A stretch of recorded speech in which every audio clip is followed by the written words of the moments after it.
दोस्तों, जब भी सबसे क्रूर तानाशाह या लीडर की बात होती है, तब एडोल्फ हिटलर का नाम सबसे पहले लिया जाता है, क्योंकि हिटलर पर करोड़ों लोगों को मारने का इल्ज़ाम है। लाखों यहूदी लोगों को गैस चैम्बर में दर्दनाक तरीके से मरवाया था हिटलर ने। वर्ल्ड वॉर 2 शुरू होने का कारण बना था हिटलर, और ऐसे ही कई इल्ज़ाम हिटलर पर लगाए गए हैं।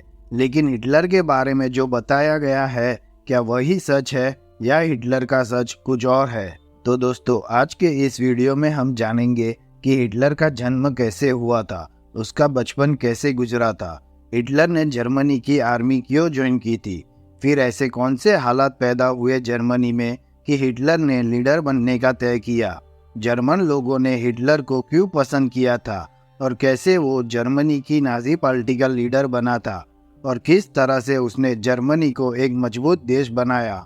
हिटलर ने अपने बहुत सारे हमशक्ल क्यों बना रखे थे, और क्या हिटलर ने आत्महत्या की थी या वो एक झूठी खबर थी, और हिटलर जिस बंकर में रहता था वहाँ आखिरी दिनों में क्या हुआ था, वो सब हम जानेंगे इस वीडियो में। तो दोस्तों, ये है एडोल्फ हिटलर और उनकी पत्नी क्लारा, जो उस समय ऑस्ट्रिया हंगरी साम्राज्य के इस ब्रॉनो एम इन गाँव में रहते थे, जो जर्मनी के बॉर्डर पर ही था। तो 20 अप्रैल 1889 के दिन इनके घर में एक बच्चे का जन्म होता है, जिसका नाम एडोल्फ रखा गया। ये उस बच्चे की इमेज है, यानी हिटलर की। अब हिटलर के पिता एक कस्टम ऑफिसर थे, तो उनके रिटायरमेंट के बाद ये लोग इस लिंच शहर में रहने आ गए। यहीं पर हिटलर का ज़्यादातर बचपन बीता और यहीं पर उनकी शुरुआती पढ़ाई हुई। लेकिन साल 1903 में हिटलर के पिता की मौत हो गई, और हिटलर पढ़ाई में कमज़ोर होने के कारण उसका मन पढ़ाई में नहीं लग रहा था, लेकिन वो कला में माहिर था। इसलिए हिटलर ने ऑस्ट्रिया हंगरी साम्राज्य की राजधानी इस वियना शहर में फाइन आर्ट्स एकेडमी में 2 बार अप्लाई किया, क्योंकि हिटलर को आर्टिस्ट बनना था। लेकिन उसे वहाँ एडमिशन नहीं मिला, तो एडमिशन ना मिलने के कारण वो वापस इस लिंच शहर में आ गया अपनी माँ के पास, और हाई स्कूल की पढ़ाई करने लगा। अब उस वक्त हिटलर अपने हाई स्कूल के इतिहास के टीचर से कुछ ज़्यादा ही प्रभावित हो गया था, और वो टीचर एक कट्टर जर्मन राष्ट्रवादी थे। तो उस जर्मन राष्ट्रवादी टीचर का हिटलर के दिमाग पर गहरा असर पड़ा। इसलिए हिटलर पैदा तो ऑस्ट्रिया हंगरी में हुआ था, और उसकी पढ़ाई लिखाई भी यही हो रही थी। लेकिन इस टीचर के कारण हिटलर उनके पड़ोसी देश जर्मनी से कुछ ज़्यादा ही प्रभावित हो गया था, वो भी हाई स्कूल के दिनों में ही। तो ऐसे ही हिटलर की हाई स्कूल की पढ़ाई चल रही थी, पर बदकिस्मती से साल 1908 में कैंसर के कारण हिटलर की मां क्लारा की भी मौत हो जाती है।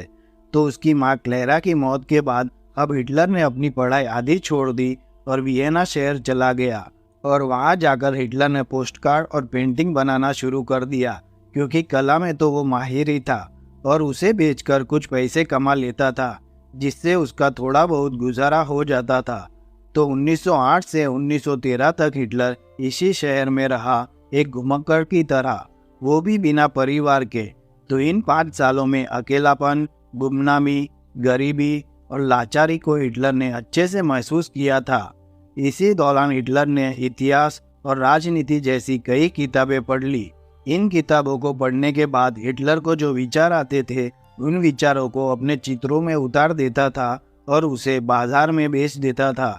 लेकिन इन किताबों को पढ़ने के बाद धीरे धीरे हिटलर को राजनीति समझ में आ रही थी, और अब वो हर रोज न्यूज़पेपर में पढ़ने लगा कि ऑस्ट्रिया हंगरी, यूरोप और दुनिया में क्या चल रहा है, और वो सब जानने लगा था। उसी दौरान ऑस्ट्रिया में और वियना शहर में एक आंदोलन हुआ, और यहूदी विरोधी विचारधारा यानी एंटीसेमिटिज्म को बढ़ावा दिया गया कि यहूदी लोग जर्मनी के हायर और मिडिल क्लास लोगों के दुश्मन हैं। तो इस घटना ने भी हिटलर के दिमाग पर गहरा असर किया। अब हिटलर एक तो उसके हाई स्कूल के टीचर से, और दूसरा इस आंदोलन के कारण जर्मनी से इतना प्रभावित हुआ कि उसने जर्मनी के लिए कुछ करने की ठान ली, और वो 1913 में वियना शहर को छोड़कर जर्मनी के म्यूनिख शहर चला जाता है और आर्मी ज्वाइन करने का इरादा बना लेता है। और इसी इरादे से हिटलर ने आर्मी में भर्ती होने की एग्ज़ाम भी दी, लेकिन कमज़ोर स्वास्थ्य के कारण वो फेल हो गया। अब जाहिर सी बात है कि हिटलर को इससे सदमा लगा होगा, क्योंकि हिटलर जर्मनी के प्रति अपनी वफादारी साबित करना चाहता था। लेकिन किस्मत से उसे एक और मौका मिलता है, क्योंकि कुछ महीनों बाद जून 1914 में फर्स्ट वर्ल्ड वॉर शुरू हो जाता है, जिसमें जर्मनी भी शामिल होता है और हिटलर को फौज में जाने का सुनहरा मौका मिल जाता है। क्योंकि अब एक बहुत बड़ा युद्ध होने वाला था, तो जर्मनी को सैनिकों की जरूरत थी। तो कुछ महीनों की ट्रेनिंग के बाद हिटलर को 21 अक्टूबर 1914 को आर्मी में भर्ती किया गया। लेकिन शुरू में हिटलर एक मैसेंजर की तरह काम कर रहा था। उसने अपना काम पूरी जिम्मेदारी से किया। इस कारण हिटलर को जर्मनी के second class iron cross award से सम्मानित किया गया। इसके बाद हिटलर ने बैटल ऑफ वाइप्रेस, बैटल ऑफ आरास और बैटल ऑफ सोमे जैसी कई लड़ाइयाँ लड़ी। लेकिन बैटल ऑफ सोमे के दौरान हिटलर के पास एक बम फूटा, जिस कारण हिटलर घायल हो गया और चोट लगने के कारण उसके इलाज के लिए उसे जर्मनी भेज दिया गया। और उसकी इस बहादुरी पर उसका प्रमोशन हुआ और जब वो ठीक हो गया 1917 में, तब उसे लांस कॉर्पोरल बना दिया गया। फिर 18 मई 1918 के दिन हिटलर को ब्लैक वाउंड बैज से सम्मानित किया गया और 4 अगस्त 1918 के दिन फर्स्ट क्लास आयरन क्रॉस से सम्मानित किया गया। पर 15 अक्टूबर 1918 के दिन बैटल ऑफ वाइप्रेस की दूसरी लड़ाई में ब्रिटिश सेना ने पॉइजन गैस से हमला किया। इस हमले ने हिटलर को अस्थायी रूप से अंधा कर दिया और फिर से हिटलर को अस्पताल में भर्ती किया गया। अब हिटलर का जो बीता हुआ कल था, अकेलापन, लाचारी और गरीबी से भरा, इससे हिटलर बाहर आ चुका था। क्योंकि प्रथम विश्व युद्ध ने हिटलर को बहुत कुछ सिखाया। अनुशासन में रहना, अच्छे से लीडरशिप करना, आत्मविश्वास बनाए रखना, बहुत कुछ सीखा हिटलर ने इस युद्ध से। और जर्मनी के प्रति अपनी वफादारी भी साबित की। इस कारण तो उसे कई मेडल भी मिले थे। यानी सब कुछ ठीक चल रहा था। हिटलर भी अपने काम से खुश था। तभी जिस हॉस्पिटल में वो भर्ती था, वहाँ पर एक खबर आती है कि आज यानी 11 नवंबर 1918 के दिन जर्मनी ने सरेंडर कर दिया, यानी जर्मनी युद्ध हार गया। हिटलर के लिए यह एक बहुत बड़ा सदमा था, क्योंकि हिटलर और जर्मनी के कई लोगों का मानना था कि जर्मन सेना युद्ध के मैदान में इतनी मजबूत थी कि उनका हारना नामुमकिन था। और दूसरी तरफ जर्मनी का जो राजा था, वो युद्ध के आखिरी दिनों में जर्मनी से भाग गया। तो अब जर्मनी की सत्ता संभालने वाला कोई नहीं था। इस कारण 13 फरवरी 1919 के दिन स्केडेमेंट कैबिनेट बनाई गई, जिसमें जर्मनी के राजनेता, मिनिस्टर, आर्मी ऑफिसर जैसे बड़े बड़े लोगों ने मिलकर वेमार रिपब्लिक की स्थापना की, जिसमें जर्मनी के लिए एक नया संविधान बनाया गया। लेकिन इसमें बहुत सारी कमियां थी। इस कारण कई जर्मन लोगों को ये संविधान पसंद ही नहीं था। और ऊपर से इस कैबिनेट के मेंबर्स ने मिलकर 28 जून 1919 के दिन वर्साइल की संधि पर साइन कर दिया। फर्स्ट वर्ल्ड वॉर में अमेरिका, फ्रांस और ब्रिटेन ये तीनों एक साथ थे। तो इन तीनों ने मिलकर जर्मनी के साथ कठोर और अपमानजनक वर्साइल की संधि की। इस संधि को कठोर और अपमानजनक इसलिए कहते हैं क्योंकि फर्स्ट वर्ल्ड वॉर से पहले ये जो ब्लैक कलर में अफ्रीकी देश है, वो जर्मनी की कॉलोनीज थे। लेकिन इस संधि के तहत इन कॉलोनीज को जर्मनी से छीन लिया गया। इस संधि के तहत जर्मनी को अपनी 13% जमीन गंवानी पड़ी। मतलब जर्मनी को तोड़कर दूसरे देशों को बांट दिया गया।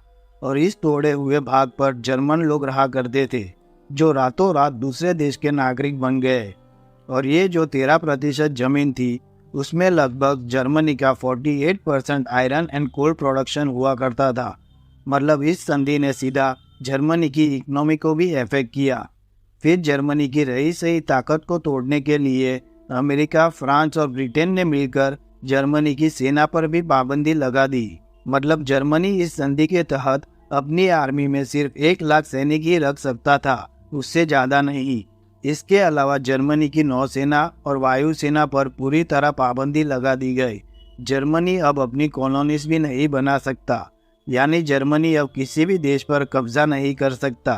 अब यहाँ तक तो ठीक था, लेकिन इस युद्ध में दुनिया को जो आर्थिक नुकसान हुआ था, उसके लिए भी अकेला जर्मनी को दोषी ठहराया गया कि वर्ल्ड वॉर 1 का गुनहगार जर्मनी है। इस कारण दुनिया को जो नुकसान हुआ है, उसकी भरपाई भी जर्मनी करेगा। और जर्मनी पर 6.5 अरब पाउंड का जुर्माना लगाया गया, वो भी आज से 100 साल पहले। तो इस तरह से इस वर्साइल की संधि ने जर्मनी को आर्थिक और सैन्य दृष्टि से अपाहिज बना दिया था। इस कारण यह संधि जर्मनी के लिए कठोर और अपमानजनक थी। इसलिए जर्मन लोग इसे एक राष्ट्रीय कलंक मानते थे और इस संधि के खिलाफ थे, जिसमें हिटलर भी शामिल था।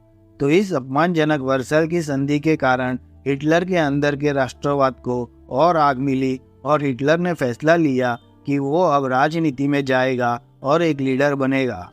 अब वर्साइल की संधि और वेमर रिपब्लिक के कमजोर संविधान का विरोध करने के लिए कुछ जर्मन राष्ट्रवादी लोगों ने मिलकर एक छोटी सी पार्टी बनाई 1919 में, और जिसका नाम जर्मन वर्कर्स पार्टी रखा। और जनवरी 1920 में हिटलर ने जर्मन सेना से इस्तीफा दे दिया और इस पार्टी को ज्वाइन कर लिया। और धीरे धीरे वो एक मजबूत विपक्ष की तरह खड़ा हुआ, क्योंकि उसके पास कई सारे तर्क थे। सबसे बड़े तर्कों में से एक तर्क ये था कि वर्साइल की संधि पूरी तरह गलत थी, और दूसरा यह कि वर्साइल की संधि पर जर्मन सेना ने नहीं बल्कि वेमर रिपब्लिक के कैबिनेट ने साइन किया था। ये दो मुद्दे ऐसे थे हिटलर के पास जिससे वो सबकी बोलती बंद करवा देता था। और ऊपर से हिटलर एक पावरफुल स्पीकर था, क्योंकि हिटलर जब भी भाषण देता था तो सुनने वाले लोग जोश में आ जाते थे।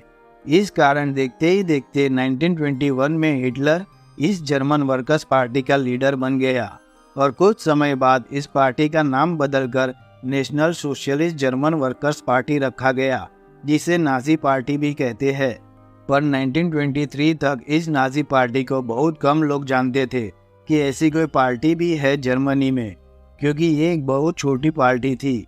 लेकिन 1923 में नाजी पार्टी ने जर्मनी की जो मौजूदा सरकार थी वेमर रिपब्लिक, उसे उखाड़ फेंकने का तय किया, और 8 नवंबर 1923 की शाम को नाजी पार्टी के कुछ सदस्यों ने वेमर रिपब्लिक के नेता जो भीड़ को संबोधित कर रहे थे उनके सामने बंदूक चलाकर हिटलर ने एक राष्ट्रीय क्रांति की शुरुआत की। और इस कारण हिटलर और बाकी नाजी नेताओं को गिरफ्तार करके जेल में डाल दिया गया। अब भले ही हिटलर की तख्ता पलट की यह कोशिश असफल रही, लेकिन इस घटना ने हिटलर को एक राष्ट्रीय व्यक्ति के रूप में स्थापित किया, जिसके बाद हिटलर पर देशद्रोह का मुकदमा चला और उसे 5 साल के लिए जेल में डाल दिया गया। अब जेल में हिटलर के पास कुछ काम तो था नहीं, तो जेल में हिटलर ने अपनी पहली किताब लिखनी शुरू की, जिसका नाम मेन कैंप था। और अब जेल के बाहर की बात करें तो जो वर्साइल की संधि के कारण युद्ध का सारा बोझ अकेले जर्मनी पर डाला गया था, और जर्मनी को 6.5 अरब पाउंड का हर्जाना देने को कहा गया था। और जर्मनी के पास जो गोल्ड था यानी स्वर्ण भंडार, वो खत्म होने के कगार पर आ गया था। इस कारण 1923 में जर्मनी ने कर्ज और हर्जाना देने से मना कर दिया कि हमारे पास अब कुछ भी नहीं है, इसलिए कर्ज और हर्जाना हम नहीं चुका पाएंगे। तो फ्रांस ने जर्मनी के विशाल कोयला भंडार पर कब्जा कर लिया। तो इसके जवाब में मौजूदा जर्मन सरकार यानी वेमर रिपब्लिकन ने उनकी जो करेंसी थी मार्क, उनकी छपाई करना शुरू कर दिया, और थोड़ी बहुत नहीं बल्कि बहुत ज़्यादा नए नोट छापे गए, जिस कारण जर्मनी की करेंसी मार्क की वैल्यू तेजी से गिरने लगी। अप्रैल में एक अमेरिकी डॉलर के बराबर 24,000 मार्क थे। जुलाई में $1 के बराबर 3,53,000 मार्क। अगस्त में $1 के बराबर 46,21,000 मार्क। और दिसंबर में एक अमेरिकी डॉलर के बराबर 9,88,60,000 मार्क। जैसे आज एक अमेरिकी डॉलर के मुकाबले भारत के 83 रुपीस है, वैसे ही 1923 में एक अमेरिकी डॉलर के मुकाबले जर्मनी के 9 करोड़ से भी ज़्यादा मार्क हो गए थे। अब जैसे जैसे मार्केट वैल्यू गिरती गई, वैसे वैसे जर्मनी में ज़रूरी चीज़ों की कीमत आसमान छूने लगी। जैसे एक ब्रेड का पैकेट खरीदने के लिए इतने सारे पैसे देने पड़ते थे, क्योंकि इतने पैसे देने के बाद उसे एक ब्रेड का पैकेट मिलता था। और इस कारण जर्मनी में भयानक मंदी आई। लेकिन 1924 से अमेरिका ने जर्मनी को इस स्थिति से बाहर निकालने के लिए लोन देना शुरू किया, जिसके बाद जर्मनी धीरे धीरे इस स्थिति से बाहर आ रहा था। तो 1924 से अमेरिका लोन दे रहा था जर्मनी को, इस कारण सब कुछ ठीक चल रहा था। लेकिन 1929 में अमेरिकी शेयर बाजार के गिरने के साथ ग्रेट डिप्रेशन यानी महामंदी की शुरुआत हुई, जिसने अमेरिका की इकोनॉमी को एकदम से ख़त्म कर दिया और अमेरिकी शेयर मार्केट लगभग 90% तक नीचे गिर गए। तो अब अमेरिका की इतनी ख़राब हालत हो गई थी, तो अमेरिका ने जर्मनी को अब लोन देना बंद कर दिया। अब 1929 में जर्मनी में इलेक्शन हुए, तब जर्मनी में 3 बड़ी पार्टियां थी। एक उनकी मौजूदा सरकार वेमर रिपब्लिक, दूसरी कम्युनिस्ट पार्टी, तीसरी नाजी पार्टी, जिसमें नाजी पार्टी को सिर्फ 2.6% वोट मिले और बाकी 97.4% वोट वेमर रिपब्लिक और कम्युनिस्ट पार्टी को मिले थे। और 1929 में फिर से वेमर रिपब्लिक पार्टी जीत गई। पर 1929 के बाद जर्मनी की हालत इतनी खराब होना शुरू हुई कि देखते ही देखते 60 लाख जर्मन लोग बेरोजगार हो गए और लोग लंबी लंबी लाइन लगाते थे ऑफिस के बाहर रोजगार पाने के लिए। कई सारे जर्मन बैंक्स डिफॉल्ट होना शुरू हो गए और अब लोगों की भूखे मरने की नौबत आ गई थी। यानी पूरा जर्मनी अब गहरे आर्थिक संकट में डूब गया था। जर्मन लोग लाचार और हताश हो गए थे उनकी मौजूदा सरकार वेमर रिपब्लिक से। और ऐसे हालात में जर्मन लोगों को एक नया लीडर चाहिए था जो जर्मनी को इस आर्थिक संकट से बाहर निकाल सके। तो लीडर बनने की इस दौड़ में हिटलर से मुकाबला करना किसी के बस की बात नहीं थी, क्योंकि हिटलर एक पावरफुल स्पीकर था। उसका भाषण देने का तरीका, उसका जोश और उसके शब्द लोगों को हिलाकर रख देते थे। हिटलर अपने भाषण में एक शक्तिशाली जर्मन राष्ट्र की स्थापना करने की बात करता था। वर्साइल की संधि में जर्मनी के साथ जो नाइंसाफी हुई थी उसका बदला लेने की बात करता था और जर्मनी की खोई हुई प्रतिष्ठा वापस दिलाने का आश्वासन देता था। हिटलर अपने भाषणों के दौरान लोगों को रोजगार दिलाना और नौजवानों को बेहतर भविष्य देने का वादा करता था।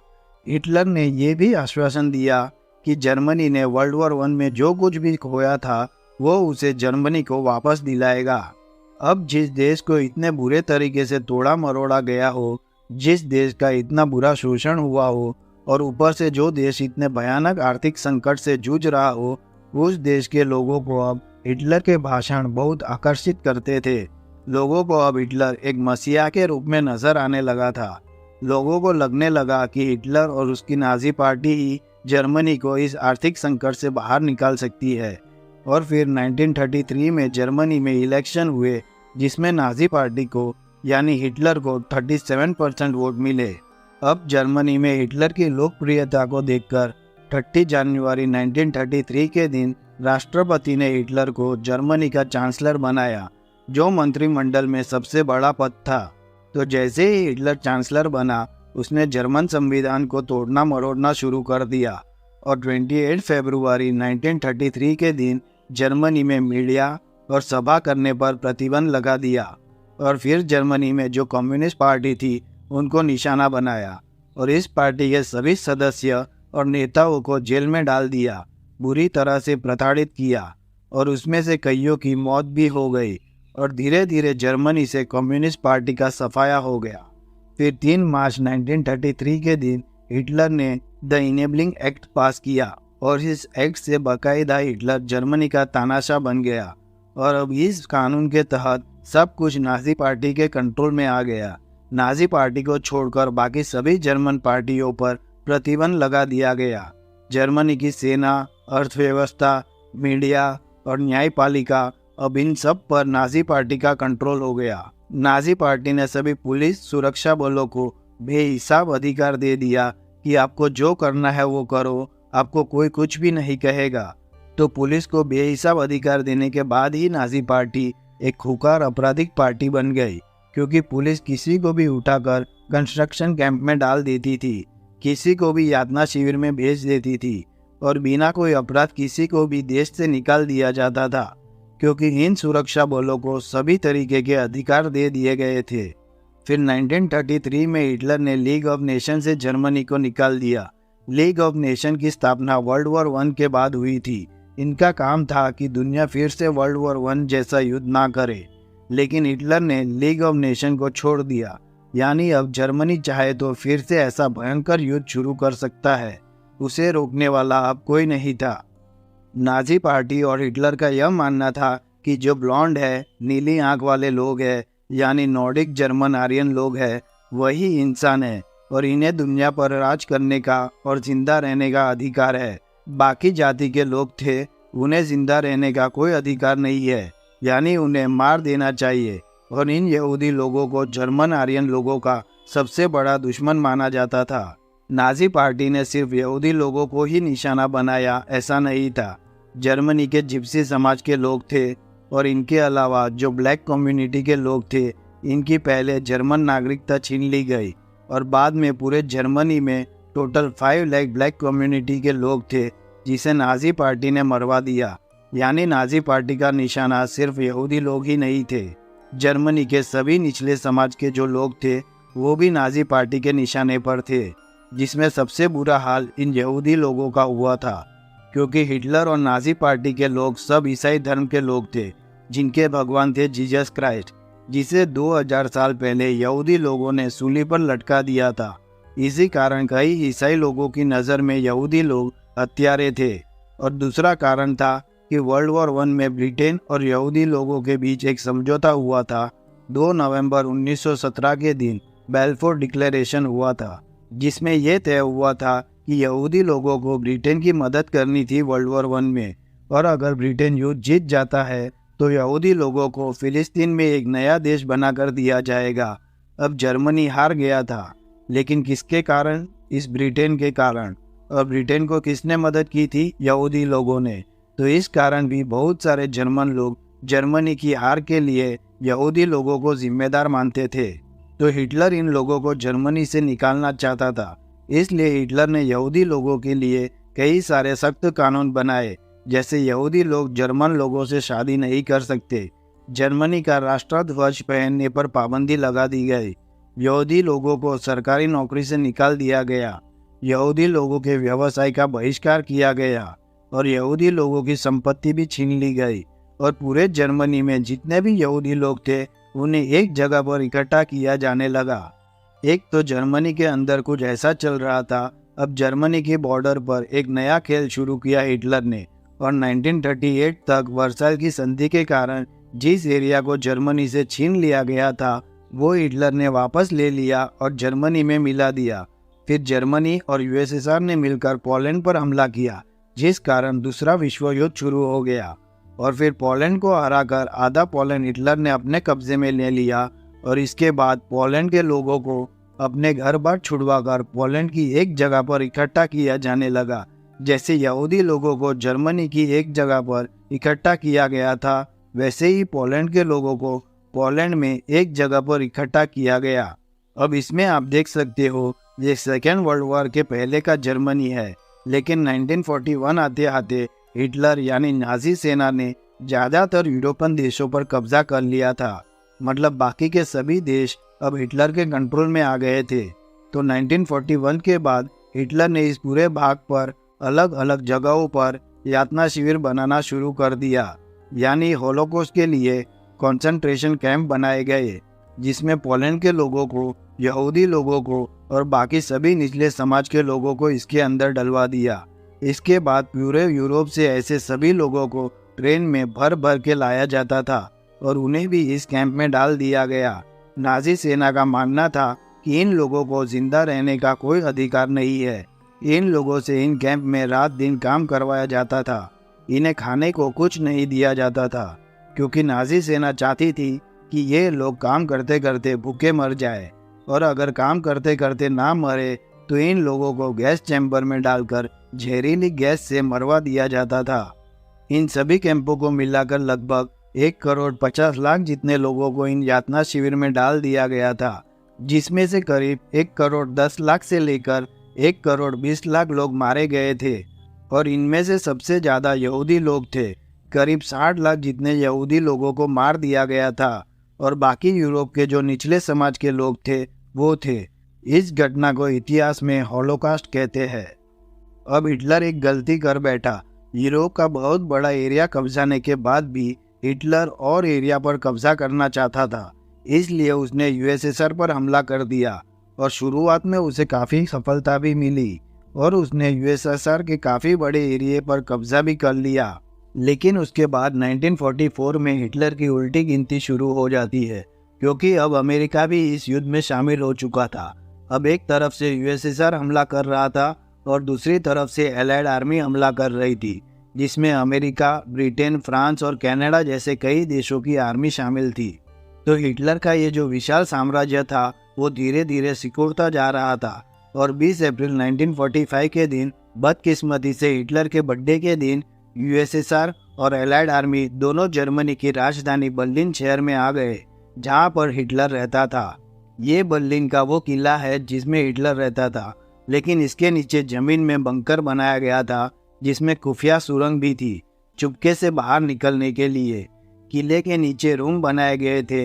यहाँ पर हिटलर और उसकी प्रेमिका एवा ब्राउन और हिटलर के कुछ खास लोग जिन पर हिटलर को पूरा भरोसा था, ऐसे लोग यहाँ पर रहते थे।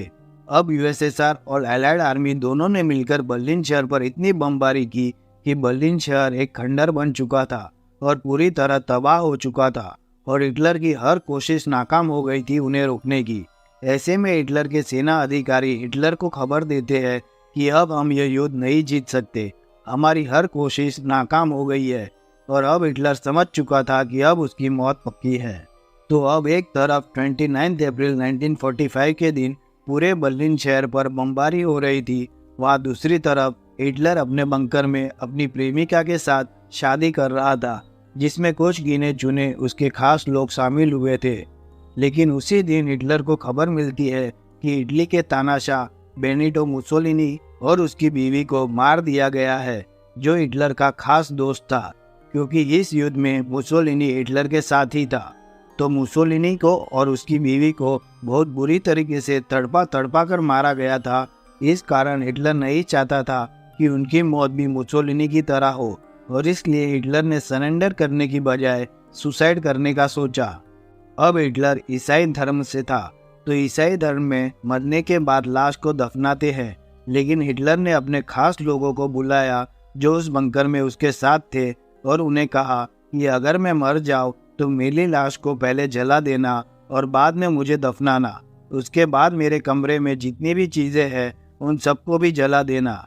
इसके बाद अगले दिन यानी 30 अप्रैल 1945 के दिन हिटलर ने अपने सबसे खास गार्ड को बुलाया और कहा कि मैं अपने कमरे में जा रहा हूँ और मुझे बिल्कुल भी डिस्टर्ब मत करना। कुछ देर बाद गोली चलने की आवाज़ आती है, तो उनके खास लोग हिटलर के कमरे में जाते हैं, जहाँ पर उन्होंने देखा कि हिटलर और उसकी बीवी दोनों मर चुके थे। हिटलर ने खुद को गोली मारकर और उसकी पत्नी ने जहर खाकर आत्महत्या कर ली थी। इसके बाद जैसा तय हुआ था उस तरह से उनकी लाश को पहले जलाया गया और बाद में गड्ढा खोदकर उन्हें दफना दिया गया। तो क्या सच में हिटलर मर गया था? क्योंकि हिटलर ने अपने कुछ डुप्लीकेट भी बना रखे थे और कुछ लोगों के अनुसार इस बंकर में एक सुरंग भी थी।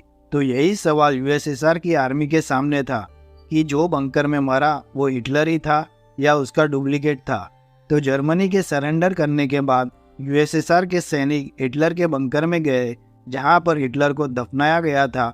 उस गड्ढे को फिर से खोदते हैं ताकि कुछ सबूत मिले कि इसमें हिटलर को ही दफनाया गया था। और यहाँ पर उन्हें दांत मिले और एक खोपड़ी मिली जिस पर बंदूक की गोली का निशान भी था। तो इन दोनों सुरागों को यूएसएसआर के अफसर अपने देश यूएसएसआर ले गए और फॉरेंसिक लैब में इसकी जांच हुई। इसके बाद हिटलर का जो पर्सनल डॉक्टर था, जो हमेशा हिटलर के साथ रहता था, उससे बुलाकर पूछा गया कि ये दांत हिटलर के हैं। तो उस डॉक्टर ने कहा कि हाँ, ये हिटलर के ही दांत है। तो उस गड्ढे में जिसे दफनाया गया था वो हिटलर ही था। तो वर्ल्ड वॉर 2 के बाद न्यूरेमबर्ग में एक इंटरनेशनल मिलिट्री ट्रिब्यूनल बनाई गई और इसको शांति के खिलाफ जो अपराध किए गए थे नाजी सेना द्वारा, उन पर मुकदमा चलाने की जिम्मेदारी दी गई। नाजी सेना ने जो काम किया था उसकी दुनिया भर में निंदा की गई, क्योंकि इन्होंने 60 लाख यहूदी, 5 लाख जिप्सीज और ब्लैक कम्युनिटी के लोग, 10 लाख पोलैंड के लोग और यूरोप में रहने वाले कुछ खास नस्ल के लोगों को सामूहिक रूप से मार दिया था। इसके अलावा नाजी पार्टी के विरोध में जो पार्टी थी, उनके कई राजनेताओं को भी मौत के घाट उतार दिया गया था। ये सभी आरोप हिटलर और उनकी नाजी पार्टी पर लगाए गए थे। इस कारण न्यूरेमबर्ग ट्रिब्यूनल ने 11 नाजी सेना के अधिकारियों को मौत की सजा दी और बाकी सबको उम्र कैद की सजा दी गई।